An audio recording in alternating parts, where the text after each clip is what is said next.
ایک وقت تھا جب میں سوچتی تھی منافقین کے لیے اتنی سخت وعید کیوں؟ آخر کوئی اور گناہ منافقت سے بڑا کیوں نہیں؟ پھر وقت کے ساتھ ساتھ مجھے سمجھ آتی گئی۔ میں جب لوگوں سے ملنے لگی تو منافقت بھی نظر آنے لگی۔ پھر میں سمجھی واقعی اللہ تعالیٰ نے ٹھیک نچلے درجے میں رکھا ہے۔ جتنا نقصان آپ کو ایک منافق پہنچا سکتا ہے کوئی ظاہری دشمن نہیں پہنچا سکتا۔ مجھے سمجھ نہیں آتی کہ لوگ کیوں دوہری شخصیت اپناتے ہیں؟ آخر ظاہر اور باطن ایک جیسا نہیں رکھا جا سکتا کیا؟ منافقت تو چہرے پر عیاں ہو جاتی ہے، پھر کیوں لوگ جھوٹ کا لبادہ اوڑھتے ہیں؟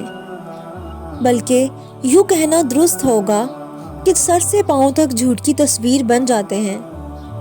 مثال کے طور پر اگر لبرل ہیں اور آپ اپنے اوپر کوئی لبادہ نہیں اوڑھتے تو میرے لیے آپ قابل احترام ہیں۔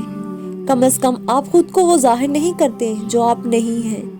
اپنی ذات کو تسلیم کریں، اپنی خامیوں پہ کام کریں، اپنی خامیوں کو اتنی خوبصورتی سے دور کریں کہ آپ کو کوئی لبادہ اوڑھنے کی ضرورت نہ پڑے۔ مجھے لگتا ہے منافق لوگ دوسروں سے زیادہ خود کو نقصان پہنچاتے ہیں۔ وہ کبھی بھی مطمئن نہیں ہوتے۔ پتہ ہے کیوں؟ کیونکہ وہ جو ظاہر کرتے ہیں وہ ہوتے نہیں ہیں، اور اسی کوشش میں اپنا سکون، اپنی ذات گنوا بیٹھتے ہیں۔ اس طرح کی مزید ویڈیو کے لیے اس چینل کو سبسکرائب کریں، اس ویڈیو کو لائک کریں، شیئر کریں اینڈ کامنٹ باکس میں ضرور بتائیں کہ یہ ویڈیو کیسی لگی ہے۔